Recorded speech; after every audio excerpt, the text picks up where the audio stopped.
Buonasera a tutti e grazie per essere con noi per questa nuova chiacchierata di Nuova Pedagogia. Stasera abbiamo Donatella. Ciao Donatella, grazie per essere con noi. Grazie a te Adele, sono felicissima di esserci. Ma è stato meraviglioso il modo in cui ho incontrato Donatella Tinari, che vi presento velocemente in quanto lei è una ricercatrice anche spirituale, possiamo dire, ed è diventata, diciamo, famosa in questi tempi. Io odio dire oscuri, io direi questi tempi di transizione, traducendo la serie Crolla Cabala Crolla, che ci ha fatto tanto compagnia in questo periodo, diciamo, di mancanza di notizie reali, ufficiali, reali. Quindi grazie per il tuo servizio, Donatella, veramente grazie di cuore. Grazie a te, grazie per l'apprezzamento. Pensa che lo racconto sempre, io ho sempre un pessimo rapporto con la mia voce perché detestavo sentirmi registrare o ascoltare la mia voce registrata. E attraverso tutti gli apprezzamenti che ho ricevuto, perché quando io ho sentito questa registrazione, questi documenti in inglese, ho detto, caspita, bisogna assolutamente trovare il modo di portare la conoscenza in Italia, perché erano cose che leggevo già da 30 anni a questa parte. E il Covid è stato un po' un detonatore per far capire al mondo che cosa stava accadendo. Sì, Però bisognava anche tradurlo, quello che bisognava capire bisognava tradurlo.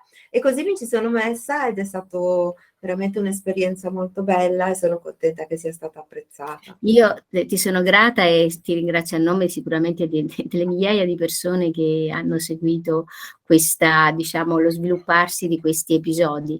Però torniamo al fulcro di questa chiacchierata, che ha a che fare sicuramente con la crescita personale, che è, diciamo, anche il fulcro, il nocciolo duro della nuova pedagogia. Però nello specifico parleremo di autoguarigione e del senso di questa autoguarigione in un momento in cui ci sono dei grossi dubbi sulla medicina, ok? Per cui, cara Donatella, quale sarà secondo te il ruolo dell'autoguarigione nel mondo che verrà? È un ruolo veramente dirompente perché concepisce il discorso della responsabilità, perché noi quello che abbiamo fatto fino adesso senza rendercene conto o forse rendendocene conto in maniera molto parziale è la delega. Abbiamo delegato la nostra salute, il nostro benessere a La qualcun nostra altro, la educazione? nostra educazione, la nostra giustizia, il nostro senso di onestà, il nostro senso di salute in tutti i campi, a qualcun altro, al medico. Era il medico che era bravo se ci guariva ed era invece un incapace se non ci guariva. Invece no, abbiamo dovuto prendere consapevolezza che tutto è nelle nostre mani. Ovviamente non sto dicendo che io come persona non preparata a eseguire un intervento chirurgico non mi permetterei mai di andare in una sala operatoria a fare un intervento chirurgico, ma dovremmo evitare di arrivare a quel punto perché c'è tutto un discorso da fare sulla malattia. La malattia è una parte, è uno squilibrio, diciamo. Se noi consideriamo la salute come equilibrio, la malattia è uno squilibrio. Quindi che cos'è l'autoguarigione? È la capacità naturale che ha il corpo di riportarsi in uno stato di equilibrio se non andiamo contro. Perché noi siamo anche il nostro corpo fisico, ma non siamo solo il nostro corpo fisico. E quello che noi dobbiamo concepire è che noi siamo un'unità fatta di corpo, emozioni e mente. E quando tutte queste parti sono allineate e lavorano in sinergia, allora c'è uno stato di salute. Quando una di queste parti vacilla, non c'è uno stato di salute. Sì. Però, tornando al discorso di nuova pedagogia, quanti insegnanti o quanti genitori chiedono a un bambino: sei felice? La felicità di un bambino pare che sia l'ultima cosa, invece la felicità è la base per non ammalarsi, perché se una persona è felice non si ammala, ma noi siamo portati a delegare il discorso della salute a qualcun altro, come dicevo prima, al medico, che è bravo se ci toglie la malattia, ma togliere la malattia non vuol dire essere in salute. Togliere la malattia vuol dire togliere il sintomo che ci fa male, perché il sintomo è la malattia, in fondo è un po' come un amico sincero che ci dice la verità. Ci sta sulle palle un amico sincero che ci dice la verità, perché punta il dito proprio nella piaga. Se invece noi comprendiamo il discorso della malattia e lo integriamo e attuiamo, perché un conto è comprendere perché ci è arrivata la malattia, e un conto è attuare tutti quei processi che sono quei cambiamenti che necessitano per arrivare a una guarigione, cioè a uno stato di equilibrio. Poi una volta raggiunta la guarigione, è garantito che saremo in salute per sempre? No, perché la salute è uno stato di equilibrio precario, perché ogni giorno noi dobbiamo esercitarci e lavorare su noi stessi, e lì si collega con il discorso di crescita personale, perché la vita è cambiamento. Noi non possiamo dire noi siamo quelli che eravamo 20 anni fa. No, fisicamente non siamo più quelli che eravamo 20 anni fa. Fisicamente magari abbiamo avuto dei cambiamenti che non sempre sono in peggioramento, perché alcune persone nell'arco del tempo riescono addirittura a migliorare fisicamente, proprio perché ci sono delle magie. E l'autoguarigione che io voglio portare è proprio un discorso di pensare in grande. Noi non siamo quello che ci è stato detto che eravamo. Noi non siamo indegni, noi siamo degni di felicità, siamo degni di essere figli di Dio. E io sono mamma. Scintille divine. Scintille noi abbiamo divine. Se siamo figli di Dio, noi siamo creatori. Siamo creatori, esatto. Siamo responsabili di quello che creiamo. È meraviglioso questo. I bambini lo sanno. I bambini fino a 3 anni sanno benissimo che sono creatori e fanno di tutto per insegnarcelo, però noi facciamo di tutto per soffocare questi bimbi che hanno in fondo tutte le risposte, perché quando si è bambini ci si fa le giuste domande. Giusto, ma infatti la seconda domanda viene naturale, è proprio questa, ma adesso nel tuo presente, cosa stai facendo per implementare la tua visione di come, diciamo, usare l'autoguarigione? E beh, proprio in questo caso con il treno megagalattico che è stato il Covid, un treno in faccia per me, per tutti noi, perché finalmente siamo riusciti a vedere la realtà che c'era negli ospedali, perché ragazzi non è che c'è adesso da 2 anni a questa parte questa realtà c'è sempre stata, ci sono state le brave persone e le cattive persone, ma le brave persone non sono riuscite a sovrastare questo sistema, ma il sistema è avallato da noi perché noi abbiamo dato il consenso a tutto questo, e mai come in questi 2 anni e mezzo è emerso il discorso del nostro consenso e il nostro avallo a che tutto questo avvenisse. Certo. È sempre successo così, ma non ce ne siamo resi abbastanza conto. Invece adesso che cosa vuol dire? Adesso quello che noi dobbiamo fare è capire il nostro potere, il potere che ciascuno di noi ha, se ci togliamo di dosso tutte quelle programmazioni che ci hanno soffocato.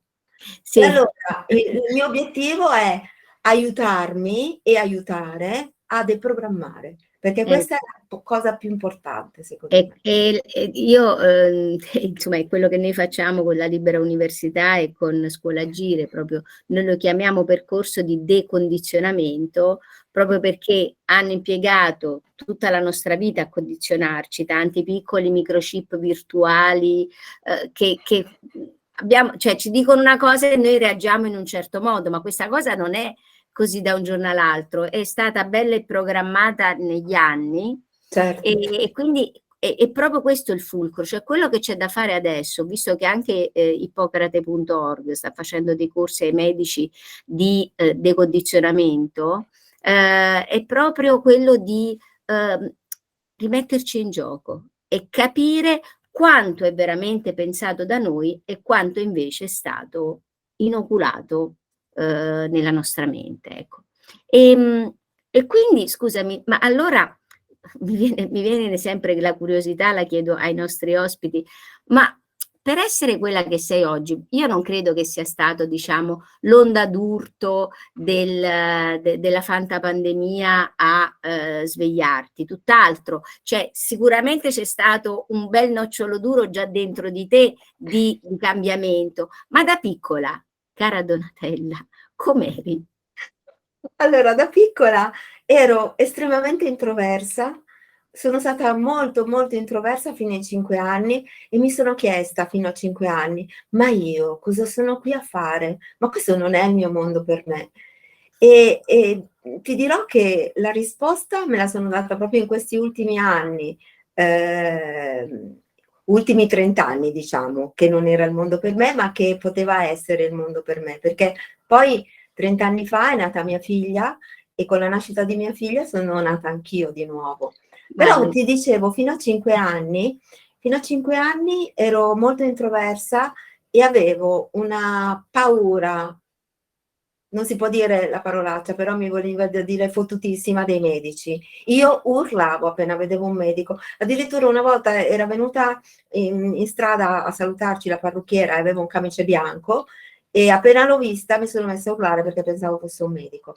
Io quando dai miei 8 anni ai miei 16 anni buttavo tutte le pastiglie, le compresse, le supposte che mia mamma mi dava per guarire, le buttavo dietro i mobili. Quando avevo 16 anni, mia mamma ha fatto il trasloco, abbiamo fatto il trasloco, ha chiamato i mobilieri per smontare i mobili che erano proprio affrancati alla parete.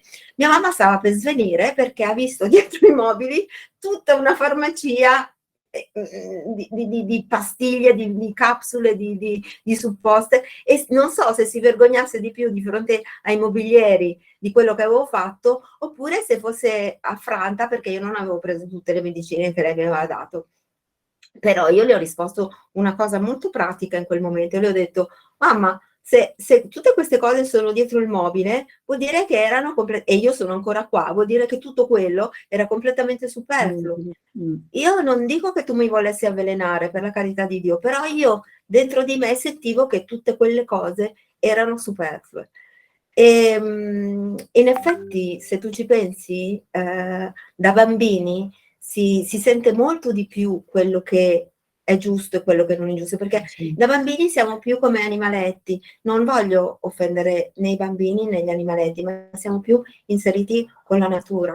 sì, sì. E e nella natura tutto è gioia, tutto è esplosione di gioia. Dopo gli unici esseri viventi che sono in grado di essere tristi, musoni, arrabbiati, sono gli esseri umani. E quindi perché dobbiamo arrivare a questi livelli? Quello che io la risposta che io mi sono data è che, era tutta una finzione.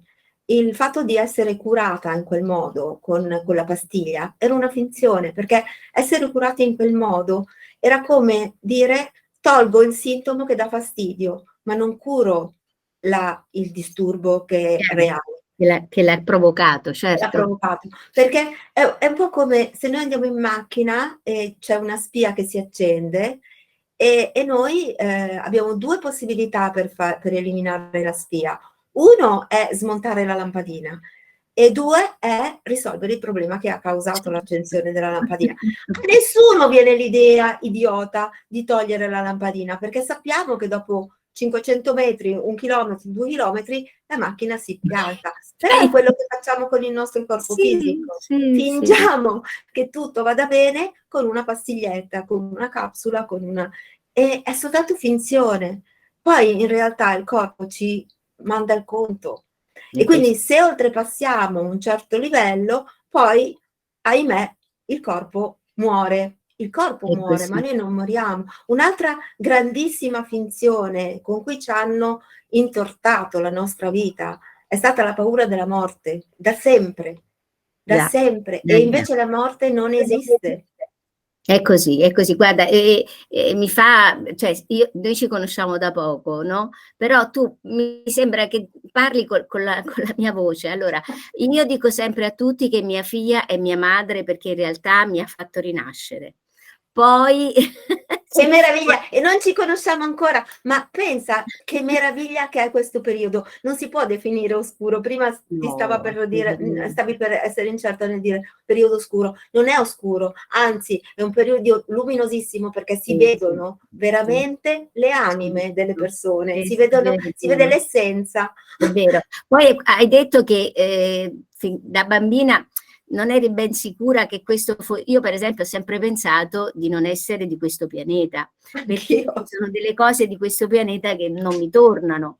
E poi, vabbè, la cosa sicuramente che, cioè il fatto dell'importanza di spiegare, e noi lo facciamo all'interno del nostro percorso, che la morte non esiste, che è soltanto un cambio di cappotto, perché quando il cappotto fa i buchi bisogna prenderne uno nuovo, ma la coscienza è immortale. Ecco, questi sono proprio tutti, diciamo, cavalli di battaglia della nuova pedagogia, e sono veramente felice, Donatella, che ci siamo trovate.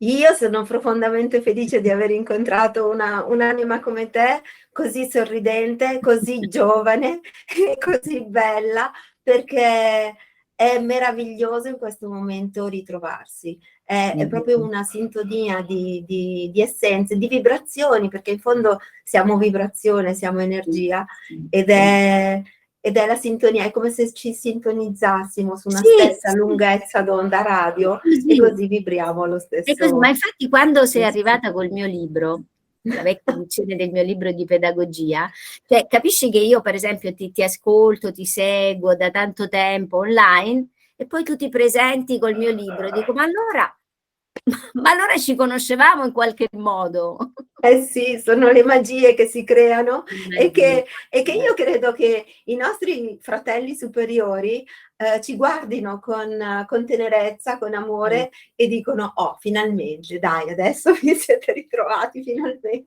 Sì, è vero. Come se fossimo in un supermercato in 2 corsie diverse, non ci incrociamo ancora, e poi alla fine ci scontriamo e diciamo: "Oh, Sì, finalmente anche tu qui." è proprio così. Allora, senti Donatella, grazie per questi minuti che ci hai concesso del tuo tempo, e non so se ci vuoi lasciare un ultimo consiglio per chi ancora è un po', perché sai, molti ci dicono, eh sì, c'è sempre questa promessa che verranno tempi migliori, e invece non succede mai niente, mentre invece per esempio Luca, insomma Luca Labella, col quale tu collabori, ce lo sta spiegando, proprio ci martella col fatto che comunque, cioè, sta succedendo talmente tanto che solo chi non vuol vedere non vede. Esatto, Ecco. bisogna andare al di là dell'apparenza. Se noi continuiamo ad aspettare che i signori della televisione ci raccontino quello che sta succedendo, allora vuol dire che non abbiamo capito, non Niente. abbiamo capito nulla. Quello che dobbiamo fare è cercare di guardare al di là del velo, al di là dell'apparenza, e soprattutto agire ognuno nel nostro piccolo, che non è piccolo. Il nostro non è affatto piccolo, perché io ho potuto toccare con mano la magia che si può creare quando più persone si uniscono per uno stesso intento, e siamo una potenza insieme. Già Sì, da soli siamo una potenza, ma insieme lo siamo ancora di più. ancora di più, esatto. E focalizzare il pensiero su uno stesso obiettivo vuol dire creare veramente le magie. Noi siamo dei maghi, ogni volta che noi immaginiamo, creiamo proprio un qualche cosa, quindi abbiamo la Ma responsabilità certo. di quello che pensiamo, perché il nostro Questa pensiero crea. è una legge della fisica quantistica, che noi Certo, attiriamo esattamente quello che noi pensiamo, quindi è certo, molto importante anche riuscire a fare, levandosi i microchip che ci mettono nella testa, le giuste forme pensiero per attirarsi certo. una realtà diversa, per esempio, o le persone giuste sul proprio cammino.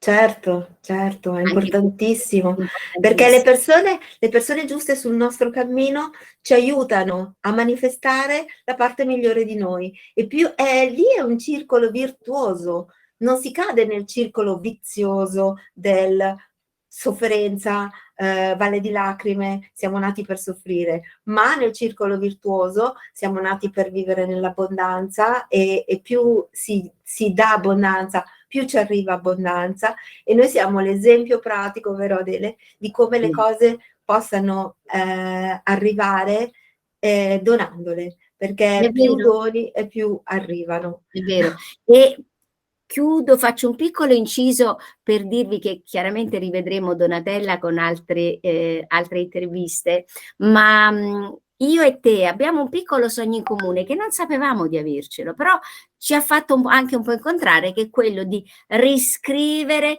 i libri di scuola. Bravissima, Noi di bravissima. Scuolagire stiamo facendo proprio questo perché infacciamo, come hanno fatto con noi, le menti dei nostri bambini di bugie, e quindi questi bambini poi crescendo, diventando ragazzi, adulti, eccetera, vivono delle dissonanze cognitive e dici: ma come ci avevano detto così? Ecco, allora io dico, andiamo oltre il velo, anche diventiamo tutti ricercatori di verità, perché questo è il nostro compito di adesso. Brava Adele, e la cosa più bella è poter imparare insieme a loro, insieme ai bambini. Esatto. Anche noi dobbiamo imparare la vera storia, la vera geografia, Esatto, sì, e sì. divertirci per tutte le palle immense che ci hanno raccontato, Sì, perché perché dobbiamo riderci sopra. è proprio, diciamo, il paradosso, no? Noi dobbiamo, in un certo senso, decondizionarci, cioè conoscere la verità, perché altrimenti non siamo in grado di passarla ai nostri bambini. Cioè, se non facciamo un percorso noi di liberazione della mente, poi inconsciamente trasferiamo tutta la programmazione mentale che abbiamo ai nostri bambini, e lo status quo rimane inalterato, mentre Certo. invece noi dobbiamo proprio, partendo da noi, cioè l'unico modo per aiutare loro è partire da noi. Esatto, ognuno deve partire da sé. Ognuno deve fare Grazie. il lavoro da sé. Grazie Donatella, Grazie, ci grazie vediamo tantissimo a presto. te. Volentieri Adele, grazie tantissimo, e grazie per tutto quello che fai per il futuro, per i bambini e anche per gli adulti, perché gli adulti Sì. hanno quella responsabilità di cui parlavi. Certo. Grazie Esattamente. Adele. Allora, grazie a te, grazie a tutti, ci vediamo con la prossima puntata. Ciao ciao! Ciao.